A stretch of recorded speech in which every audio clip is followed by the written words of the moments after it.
Akshay, excited to be here with you today. We are going to talk about the future of AI in the workforce and the connection between humans and artificial intelligence, which is obviously a topic of a lot of conversation over the last week and the last several months. Akshay is chief architect at Palantir and has been on the front line of these issues for many years now, and really excited to talk to you a lot about how Palantir sees the world in this way. We hear a lot from different artificial intelligence companies on this question of what is AI going to do to the workforce, and really what is it going to do to the human search for purpose and meaning in the world, and how do we make AI systems better? How do we team them? There's all sorts of nomenclature around this: humans in the loop, humans in the and behind and lead and front and back. And I think we started riffing on this just in private a little while ago, and I thought it would be really important for you to get some of these views out into the world, because I don't think that we're hearing them very often, and I think you have a unique perspective. So thank you for joining us today. We've been talking a lot at Palantir about how we see the deployment of artificial intelligence enhancing humans rather than eliminating them or eroding them. And we've talked a lot about that in terms of our website called Working Intelligence, where we featured some of our customers showing how they've implemented AI in a way that has actually enhanced their workers and opened them up to new opportunities and really drawn the most out of their creativity in ways that they might not have done before. But what I'm really interested in getting into today is talking about, from a technical perspective, what does that look like on the ground? And how do you design a software system and an implementation of artificial intelligence in an enterprise context that can actually bring the best out of humans? And how do you think about the relationship between AI and humans in that context? Yeah, I think that's a great prompt. And first and foremost, thank you for having me, Jordan. And I'm excited to kind of dive into these issues with you, these topics. And I agree with you. There's a lot of interesting substance to go into. And I think authentically, we're learning so much every day in the field that I think I have to catch myself on saying whether or not something is still current or whether or not my understanding has evolved almost day by day. So it's a very exciting time. I've been at Palantir for about 13 years. And I think the rate of change, the rate of being able to make an impact in these core domains has never felt higher than it is right now. I think maybe one thing I would start by saying is since day one at Palantir, in much more humble circumstances, it was always about trying to augment and enable decision makers. In that case, it was a handful of decision makers, counterterrorism analysts and soldiers downrange, a very specific set of missions. But I think that spirit has carried with us to the modern day. So now we work across 50 plus verticals, from everything from making airplanes to flight operations to electric grid controls to a lot of work across allied defense. But we still think a lot about what does it mean to actually empower the people making decisions and affect those missions. And I think what's really interesting now in the context of generative AI is, what is AI maximally? Can it be a source of labor? Can it be something that spans the spectrum from augmentation to full automation? And I think, as you know, and as you hinted at in your opening, it's we do see it pushing out the frontier of what's possible for humans to do in most of these specialized contexts. I think it's true, we can get into this, about the idea that AI is going to displace some labor or is going to make some things not have to be human-driven. But I think we see a very, very much an expanding pie of work and impact that humans can make with these tools and with these models in different forms and functions. And I think that's an important point, because it sounds like what you're saying is that actually to get the most out of the AI, you actually have to have the humans involved. And AI without humans involved and the kind of harnessing of AI and human expertise, you're actually getting the worst of both worlds, because you're not empowering the humans and you're also not empowering the AI. Can you talk a little bit about that and how we actually put that into practice from a technical perspective? For sure. And I think a lot of it comes down to, it's interesting when you talk with people who would consider themselves to be non-technical, who are often people who are technical in their own way, right? They are technicians, they are nurse schedulers, they are someone who's doing a job that involves some expertise. They, I think, intuitively understand, what I'm about to say, which is, AI is the result of, training over a lot of, in the case of the modern generative AI models, public corpuses of data out there on the internet and in other kind of large repositories. And so therefore the knowledge it has is interesting and the reasoning capabilities are quite impressive, but it's quite generic in most circumstances as a result. And so if you want it to be useful in the context of your specific clinical care operations, it has to understand, like any employee or like any member of your team, how you do your decision-making processes, why you choose to use one set of information over another, and essentially how you flow through the actions of the day. And so I think it intuitively makes sense, again, that you need to have some system or some harness if you're going to level up AI. We actually had a Japanese customer that used this term deshi, which means intern. It's like an intern can be very capable, but they know nothing about your context when they first join. So the question is, how do you embed them into your context and give them more and more permission or allowable scope of work incrementally, and do so securely? Yeah. And so I think there's a lot of technical dimensions to that. And when you have a really good intern, they up your game also, right? Because 100%. it's a brainstorming partner. It's somebody who's giving you creative and fresh ideas. And I assume that's where AI could go if it's kind of the maximal partner that you're sketching out right here. Exactly. And I think, like, just to build a little bit on what I was saying before, it's like, if we think about that generic but impressive reasoning core that AI has, the question is, how do you have that connect with the world of decision making you exist in? And there's kind of classical dimensions of, like, how do you make decisions at all? So, well, if we think about kind of like the stoichiometry of a decision making process, there's like the information you use when thinking about how to act. There's the actual set of possibilities that you examine on what you might do. Then there's the actual action that you pull, right? Whether it's a fine-grained orchestration or just flipping a bit of some sort. So there's data, there's some logic or reasoning, and there's action as well. And humans are doing this almost automatically in a lot of contexts, sometimes more deliberately. And so you need to literally connect the AI systems or the AI models or the agents, however you're encapsulating them, with a common model of decision-making, the same data, the same logic, the same action that humans are using today. And then as the humans are making implicit choices, as they're using tribal knowledge not encoded anywhere, you have to be able to learn from that and translate that to the AI. But it's very much a process of running alongside the human operators to get to that point. And I assume that's not what happens in most AI deployments, because you can't really do that through a typical chatbot or sort of chat interface. Is that correct? I think so. I think, like, I'm always a fan of trying to steel man things wherever I can, but I think the limitations of a traditional chatbot paradigm or something where it's essentially acting like a genie, right? It's like an I'm feeling lucky button when you ask one of these agents a question, is that it's not really, it's not embedded in the process with you and able to learn inductively over time, along with as decisions are made, as consequences are reaped, and so on and so forth, right? Like, it's kind of, everything is sort of like this ephemeral interaction, right? I ask it, it gives me an answer that's maybe good or bad, I kind of bounce off of it, maybe I use it less, but I have a lot of work to do. As opposed to, hey, can I be surgical about us both operating on a common plane of decision-making? Again, we call this the ontology system, right? Where it's like, I've actually modeled the suppliers, the interactions, the inbound emails, the orchestrations of our ERP systems. And there's one specific step maybe to start where the AI can help me. And that's with the triage step of understanding how to sort through all of these inbounds and figure out what to work on first. And then I can slowly, like a smooth turning of the knob, say, well, maybe it can then help me with the next step, which is being able to choose from the amount of options that we've done in the past, prior resolutions, prior strategies for dealing with these issues. And so it's augmenting me to begin with before I try to automate anything fully. And what we tend to see is when you do it kind of in this path-dependent way, it frees up the human to do more interesting and more ambitious work, and it allows the AI to function like a higher order tool set that's helping them do things that were often very manually cumbersome to do.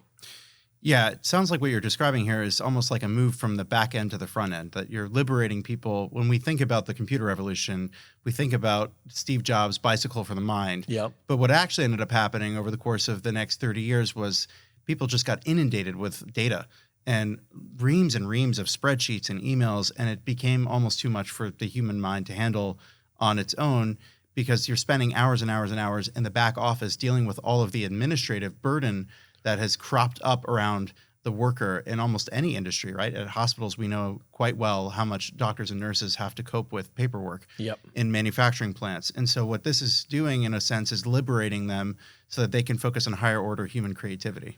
I think that's exactly right. And I think, whether it's in network planning or it's in wildfire response or it's in military operations or it's in nurse scheduling, there's kind of two common bottlenecks we see as starting points for how do you introduce AI into these contexts.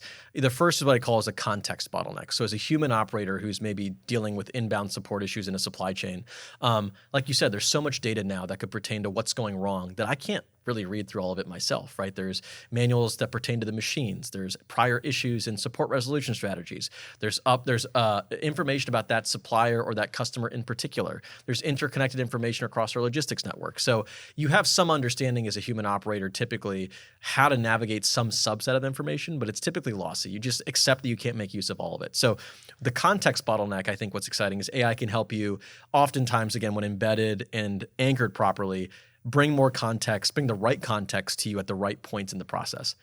The second bottleneck then is a capacity bottleneck. So sometimes I just can't work through all the issues I have to work through on a daily basis, right? So it's like I need to make this amount of schedules by the end of the day. I need to deal with this amount of outstanding issues before we close shop at the end of the day. And I just can't work through this many because to go through the workflow manually for every single one, it just, I run out of time or I have competing priorities. So can AI actually help me deal with more things and bring more, I think the bicycle for the mind thing, what comes to mind is you want to give people more leverage to deal with their problems, right? I think it's always like the Iron Man or Iron Woman suit analogy, right? Which I think is so exciting. Yeah. So I think relatedly, there's a fear that AI lowers the skill floor and commoditizes expertise, because if I'm putting what's in my brain into the system, does that make me expendable? But I think you can easily make the case that augmentation does the opposite, that it raises the skill ceiling. And if the past 30 years were a race to the lowest common denominator in terms of the global labor market, you could see the opposite happening with AI, where the workers with the most expertise actually get prized the most. And we're not talking necessarily about expertise as white-collar workers, but as you were saying, it's really the people who know exactly how many times to turn the wrench on a system, and they might be one of 3 people in the world who know how to do that. So I'm wondering if you could share your thoughts a little bit about that, and like, are we about to flip the paradigm on the lowest common denominator? Is AI capable of doing that if it's deployed in the right way?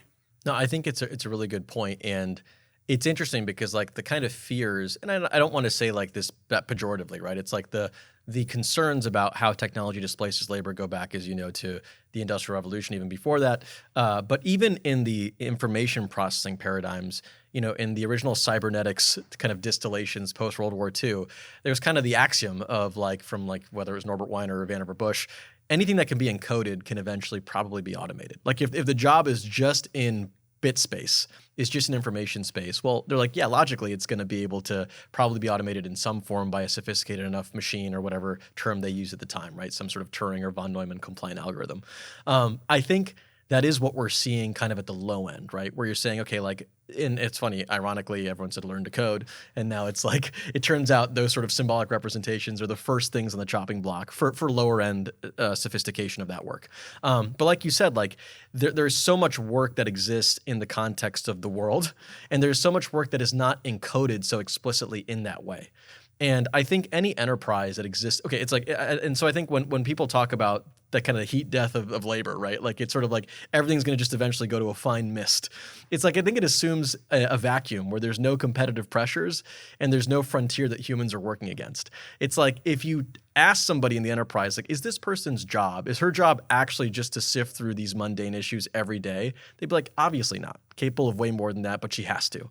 And so I feel like what you're really seeing is the amplification of human potential to be able to deal with higher order things as you start to eat away at that bottom set of things that are often, not always drudgery, but sometimes, things that don't require that person's expertise. I think the somewhat daunting thing that invites, and this is where I think we see a bifurcation in organizations, are those that see that as an exciting opportunity to go to their workforce and work with their people and say, this actually opens up the door to reinvent how you do shipbuilding or reinvent how you do construction of transformers.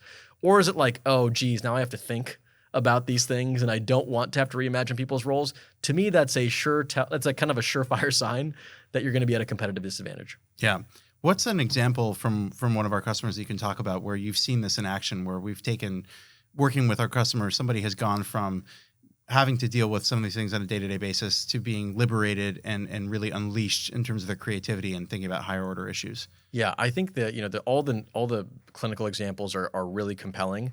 I think I referenced them earlier. So one that comes to mind is the work with PG&E that they shared a couple AIP cons ago, where they have a really interesting mandate, right? Which is they have to provide power at the best rates to Northern California, but then they also have to deal with wildfire issues and a lot of safety concerns.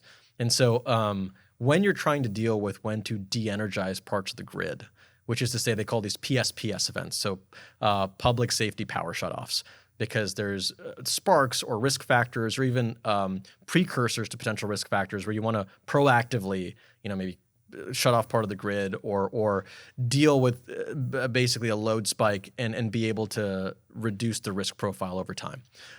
Now, you don't want to do that incessantly because people need access to the grid and you don't want to cause unnecessary power shutoffs. And if you watch the people who do this sort of work, like the people who work in electric ops, it is a sight to behold. Like they're just really it's almost like they're an extension of the network, right? It's like their ability to understand the grid, the circumstances, the factors that affect load, the factors that affect customers. It's almost like you're like dealing with some sort of like a mystical whisperer of hardware and software systems. And seeing them able to get much more sophisticated through use of AIP and Foundry, where they can now bring a lot more information to bear against those de-energization proposals, and how they might choose to like pursue them or not, or how they might choose to more intelligently cluster those activities, has been amazing to see. And, we're of course just one part in their overall process, but they've been able to significantly reduce wildfire and kind of like precursor occurrences in the past several years off the back of this work. And a lot of that was just liberating the genius of these workers. And where do you see when you talk about, I think that's a great example of liberating the genius of the workers. I think we at Palantir really believe in that human frontier, that we shouldn't have a failure of imagination, and that can go both ways. But in this case, the positive direction, that when you there may be some job elimination or some role elimination, but that doesn't mean that we're going to eliminate our workers. At least the companies that are smart won't then therefore just eliminate workers. They'll figure out how to use them in smarter ways, and actually probably in the ways that they should have been used in the first place had they not had to deal with many of the things that they had to deal with.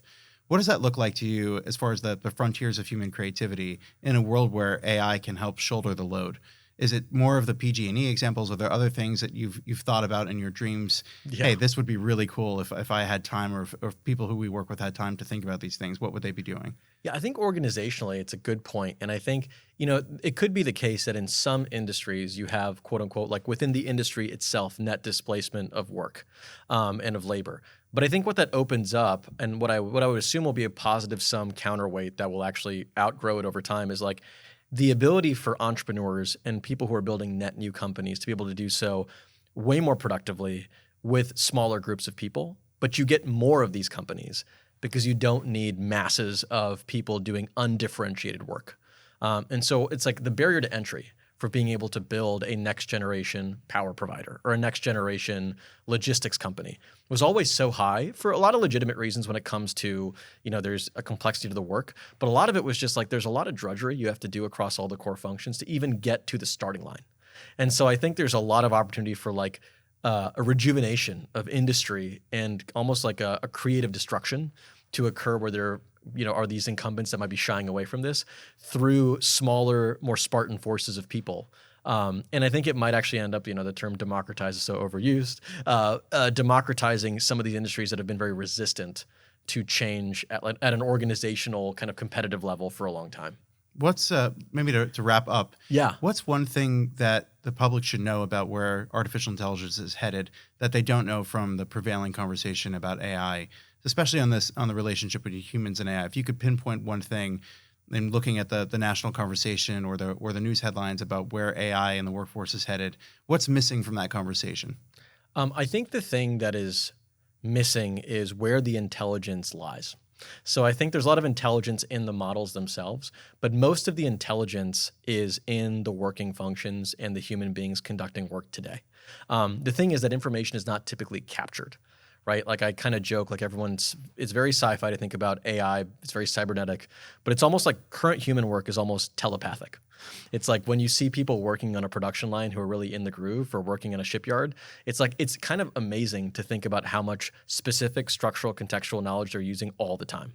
And so I think the opportunity to like get the knowledge from these folks encoded, not to replace them, but to give them more leverage, is really the untapped iceberg.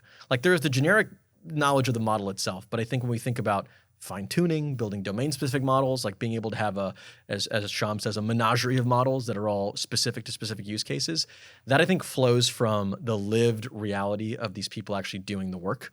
And I think that's an untapped asset in large part. So like everyone's like, well, and I'm waiting. I think there's kind of this feeling of like I'm waiting for on high to give me more knowledge leverage to do my work. And it's like actually, if you look around you, that's where most of it is probably trapped. Yeah.